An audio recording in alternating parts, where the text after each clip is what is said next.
Pessoal, na questão 2E, né? Para eu verificar o núcleo de T, a gente faz o mesmo que a gente procedeu na correção do exercício anterior. Quem que é o núcleo de T? São os vetores, né? X, Y, Z, pertencente a R3, tais que a transformação dá o vetor nulo, que é o vetor, no caso aqui, né? 0, 0, 0. Beleza? Né? E quando que isso aqui vai dar 0, 0, 0? A gente faz, ó, vai ficar menos x menos y menos 2z, que é a transformação, né, gente? Menos x mais 2y mais z e x menos 3z, dando 0, 0, 0. Isso aqui vai ficar, então, é um sistema, né? Menos x menos y menos 2z igual a 0.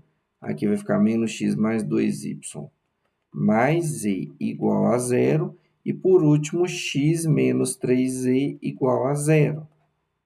Né? De x menos 3z igual a 0, eu tenho que x é igual a 3z. Né? Uma variável já está em função da outra. Aqui a gente já vai saber que ele não é uma transformação injetora, porque o núcleo vai ser diferente do vetor nulo. Tá? Mas aqui a gente tem que terminar, né? Se o x é 3z, aqui vai ficar menos 3z mais 2y mais z, né? Igual a 0. Então, isso aqui vai ficar 2y, né? Menos 3z mais z menos 2z. Então, vai ficar 2y igual a 2z. Então, y é z. E aí, substituir aqui para ver se satisfaz essa equação, né? O x é 3z, então vai ficar menos 3z. O y é z, então vai ficar menos z. Mais...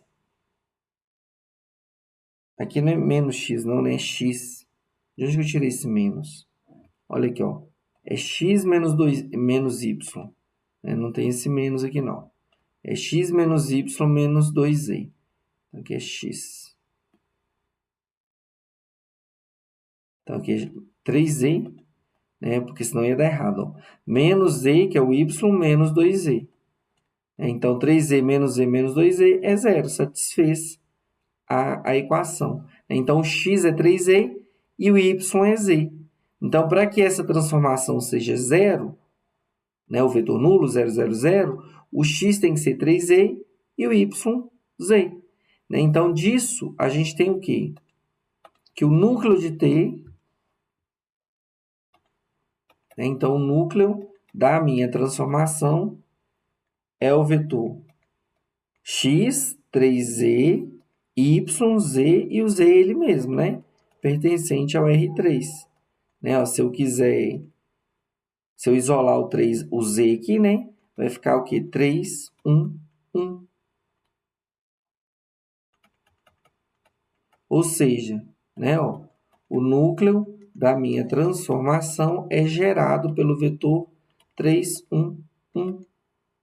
Ou seja, todos os vetores, né, combinação linear aqui desse, pertencem ao núcleo de T. Né? Então, se a dimensão dele vai ser 1, dimensão do núcleo de T igual a 1, né? Então, ele não é o quê? Essa transformação não é injetora. Né? T não é injetora. E se eu quiser saber se ela é sobreejetora, eu tenho que trabalhar, igual a gente fez no exercício anterior, né? Com a imagem. E aí, o que a gente vai fazer? A gente vai analisar para a imagem, para a transformação em si, né? A transformação a gente tinha ela aqui.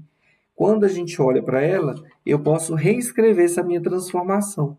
Né? Quem que é a imagem daquela transformação T?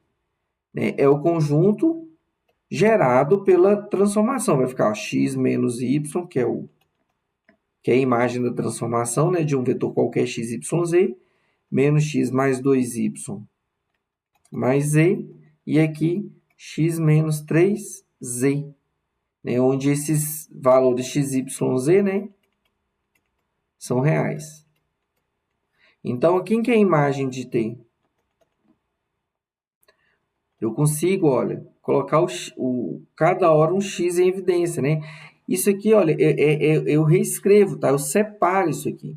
Né? Vamos fazer um aqui, ó. Vai ficar, separa todo mundo que tem x em um vetor, e todo mundo que tem y em outro vetor, e todo mundo que tem z em outro vetor. Isso aqui vai ficar x menos x. X mais, ó, o vetor de y vai ficar menos y, 2y, né? E 0, mais o vetor de z vai ficar menos 2z, z e menos 3z. Então, quem que é a imagem de t? Agora sim eu coloco x em evidência aqui, né? Vai ficar 1 menos 1, 1, mais o y aqui vai ficar menos 1, 2, 0.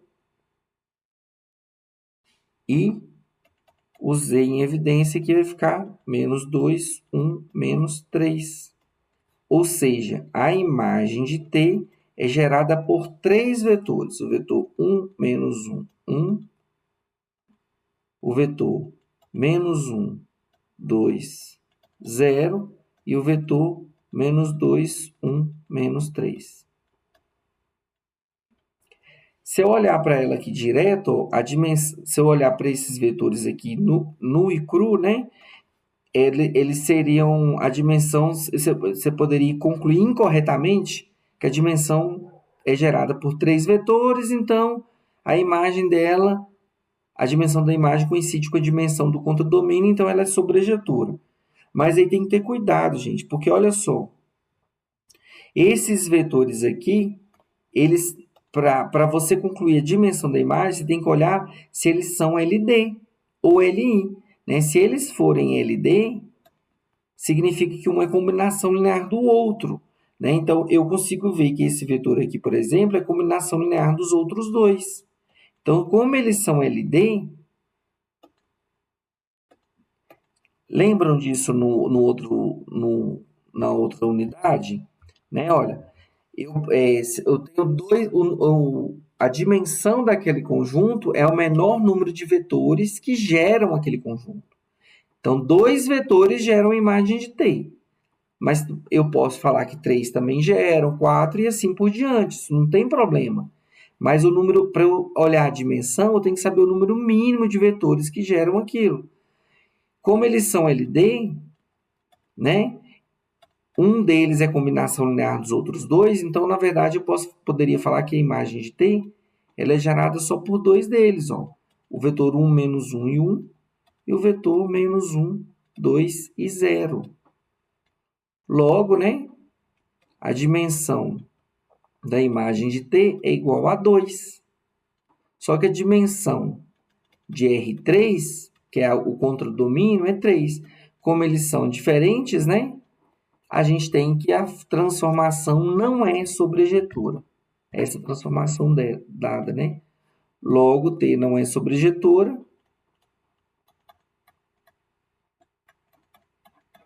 Sobrejetora e, portanto, também não é bijetora.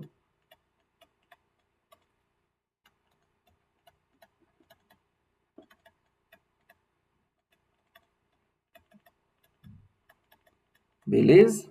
Então tem que ter cuidado. Na hora que vocês conseguem um conjunto gerado por outros vetores, não quer dizer que eles são LI. Eu tenho que verificar se eles são LI ou LD. Beleza?